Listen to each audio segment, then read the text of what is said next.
Ora, temos aqui o peão e temos também o bispo. As próximas peças de xadrez que faltam fazer serão a torre, o cavalo, o rei e a rainha. Mas nós, neste caso, vamos optar por começar a fazer a torre. Também pode ser chamado castelo, ou em inglês rook. E se vocês olharem bem para esta peça, a peça não é muito diferente do peão, excetuando o topo. Há umas similaridades muito grandes aqui na base, mas à medida que a peça se vai projetando em altura, vai tendo umas diferenças, ok? Principalmente esta parte aqui vertical, que será semelhante à curvatura que nós demos no peão, mas toda a parte da superfície de cima será um bocadinho diferente, ok? Toda esta zona aqui teremos que alterar, temos que eliminar, portanto, na peça do peão, na peça do bispo, aquela que nós escolhemos para editar, e alterar então o topo de forma a fazer as espias, como temos aqui, portanto, estes polígonos que estão projetados em altura, mas com estes intervalos no meio. E o que nós vamos fazer então é escolher aqui o nosso peão, vamos eliminar, como eu fiz, eliminar o Turbo Smooth, que é para estarmos a trabalhar com poucos polígonos, ok? Se vocês repararem na diferença entre o peão e o bispo está cheio de detalhe, o peão agora está com pouco detalhe. Mudamos aqui o nome e fazemos uma cópia, não fazemos uma instância. E vamos aumentar um bocadinho a nossa peça, porquê? Porque a torre é um bocadinho maior que o bispo, ok? O formato é semelhante, mas a escala geral da peça da torre é um bocadinho maior. Agora vamos selecionar aquilo que não queremos, que é, neste caso, todo este topo. Eu selecionei a mais, mas agora posso simplesmente usar a minha tecla Alt para reduzir à seleção. Ou vou aqui ao meu botão das seleções aqui ao lado e tenho o Grow e tenho o Shrink. O Grow o que faz é aumentar a seleção. Podem ver à medida que eu clico ele aumenta. O Shrink o que faz é reduzir. Ok? Então eu vou basicamente selecionar aquilo que não acho que pertença e com o meu Scale vou mexer aqui na proporção de forma a ficar já com uma forma mais aproximada àquilo que temos na torre e vou depois disso então eliminar então aqui o topo que não pertence à nossa forma da torre. Eu vou tentar colocar isto numa vista um bocadinho mais cómoda, não é? Vamos aumentar aqui a seleção e depois de termos selecionado aquilo que nós achamos que é o que não nos, digamos, interessa, podemos ver aqui na vista de baixo que há polígonos que ainda precisamos selecionar, portanto Grow mais uma vez e agora sim poderemos carregar no Delete e eliminar estas peças, aliás estes polígonos. Agora temos aqui uma abertura, nós podemos trabalhar com esta abertura, temos de selecionar a borda, exatamente como fizemos agora, e procurar o botão chamado Cap, que nos vai colocar uma tampa aqui neste polígono. Só funciona, foi o processo que nós usamos para o bispo, este processo de cap só funciona se não tivermos selecionadas as bordas e não arestas. Neste caso, vamos alterar, vamos pôr aqui uma tampa nestes polígonos, de forma a que possamos continuar a extrudir mais polígonos a partir daí. E se repararmos aqui na base, isto é um bocado esquisito porque é a base do topo, mas basicamente é a zona onde o pilar da peça se encontra com o topo, nós temos ali umas curvas, e essas curvas que nós vamos fazer agora. E o processo mais simples seria simplesmente agarrar neste polígono e com uma série de bevels fazer exatamente isso. Criar aquelas ondas que são feitas à base de curvatura. Portanto, ativamos os polígonos, depois passamos para bevel, fazemos um bocadinho de extrude e alargamos também um bocado. E agora fazemos quase só extrude, sem alargar. Agora um extrude muito curto. Mas um extrude muito curto eu ativei carregando no F4 as arestas de forma a ajudar um bocadinho à visualização. Outro extrude. Portanto, estão a ver que eu estou a fazer uma espécie de degraus, não é? E é isto que nos interessa, é que é para ficar com uma peça, com um formato igual a este. Mas agora que já temos 2 degraus, estamos a chegar quase ao topo da peça, eu vou dar este extrude muito pequeno, só para criar aquele intervalo entre, digamos, a parte mais alta e a parte mais baixa das espias. Ou seja, aqui eu vou querer fazer um pequeno extrude. Aliás, vamos fazer primeiro a base,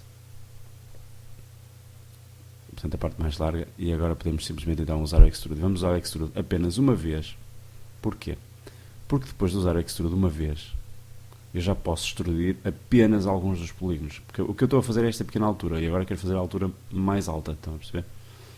E então, o que nós fazemos é, temos é que conseguir ter esses polígonos para os extrudir. Qual é que é a solução? A solução será simplesmente agarrar neste polígono do topo e de alguma forma gerar os outros polígonos a partir dele. O ideal será aqui com o Inset, porque nós ao fazer inset vamos fazer exatamente estes polígonos agora que estão disponíveis para serem selecionados e extrudidos, ok?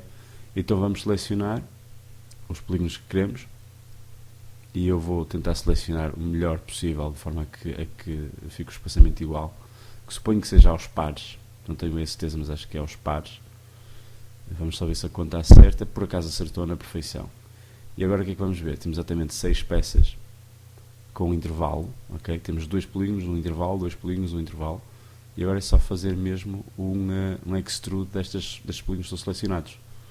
Ao fazer isto, nós temos automaticamente o efeito da nossa torre, ok? Ficamos com o mesmo aspecto que temos aqui. É claro que estas espias parecem um bocadinho mais estreitas, portanto esta espessura aqui do topo parece um bocadinho menor. Nós conseguiríamos fazer isso com um scale, mas tínhamos de ter o cuidado de selecionar estes polígonos aqui. Vamos virar a nossa vista, selecionar apenas os polígonos que estão voltados para o lado de dentro, e depois de termos estes polígonos selecionados, vamos fazer um scale. Portanto, cá em cima ativamos o scale, garantimos que estamos a usar um pivô central, e vamos fazer scale apenas em Y e X, que é o plano horizontal. Ao fazer isto, nós vamos aproximar os polígonos do exterior, dando a ideia que as espias passam a ser mais curtas. Portanto, os pequenos muros da torre são mais finos. E assim já temos uma torre mais parecida com aquilo que é na nossa fotografia. Agora, qual é que é o problema? Se nós aplicarmos o nosso Turbo Smooth outra vez, a torre fica com este efeito. Okay? Porquê? Porque aqueles polígonos lá em cima não têm qualquer tipo de reforço em termos de arestas.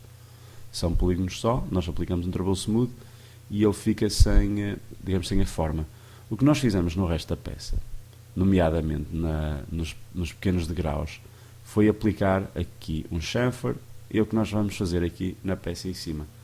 Só que não podemos simplesmente aplicar o chamfer a torta e a direita, ou seja, onde nos apetece, porque isso vai forçar a peça a ficar com um aspecto também um bocado esquisito. Eu seleciono estas arestas, aliás, vamos fazer o mesmo aqui para baixo. Se vocês não se lembram, vamos fazer simplesmente loop e vamos aplicar um chamfer de 0,2, neste caso está 0,019, é praticamente 0,02, e vamos ter esse valor em conta, vamos usá-lo quase sempre, quando quisermos fazer arestas com o mesmo aspecto. Agora, o que nós queremos fazer é selecionar apenas estas arestas aqui, reparem, porque com estas arestas aqui eu consigo ter o mesmo efeito. Não posso é selecionar estas aqui do centro. Portanto, esta aresta que eu acabei de selecionar, esta aqui, tanto as de dentro como as de fora, são estas que nós queremos evitar selecionar. Porquê? Porque estas aqui vão tirar o formato, vão tornar a nossa torre um bocado poligonal. Okay? Nós queremos que isto tenha arestas vivas, correto, mas apenas as arestas vivas que fazem parte da forma, portanto, aquelas que são exteriores à forma. Portanto, desselecionamos todas as arestas que não as que são da silhueta. Portanto, esta aqui do meio também terá que sair, aquela ali do meio em cima. Vamos selecionar também estas aqui, estas arestas vivas em baixo, que são as que juntam as peças, digamos, juntam os polígonos das espias à base. Portanto, tudo isso tem que ser selecionado. O Orbit, no caso deste computador, não funciona muito bem, por causa da captura. O que eu estou a fazer aqui é selecionar a mais e depois com o Alt desselecionar, ok? E acabei por ter que fazer a seleção toda outra vez, peço desculpa, vocês vão ter que repetir, porque simplesmente era mais económico fazer isto assim, garantindo já que temos polígonos selecionados, que temos as arestas selecionadas, e agora só retirar aquilo que realmente está em excesso, que é mais fácil, porque é mais fácil de encontrar. Portanto, às vezes é mais fácil selecionar a mais e depois desselecionar o excesso do que fazer exatamente o oposto, tentar selecionar à primeira tudo aquilo que nós queremos. Portanto, vamos só fazer mais um check para ver se está tudo bem. São estes os polígonos que temos. Eu aplico então um chamfer e fazemos OK. Podemos ir agora aqui acima ao nosso Modifier Stack, ativar outra vez o Turbo Smooth e podemos ver que a nossa torre já se parece muito mais com uma torre e já está com o aspecto correto. Vamos pôr 2 iterações no Turbo Smooth. Nunca ponham mais do que 3, é um risco muito alto. Aqui o Turbo Smooth tem estes pequenos problemas, causa estas deformações na malha, mas isto deve-se ao facto de as nossas arestas não estarem perfeitamente, digamos, formadas ainda. Nós precisávamos ter algum reforço aqui nesta zona, de forma a que isto não aparecesse. Portanto, vai sempre acompanhar o vosso modelo caso vocês tenham este tipo de malha.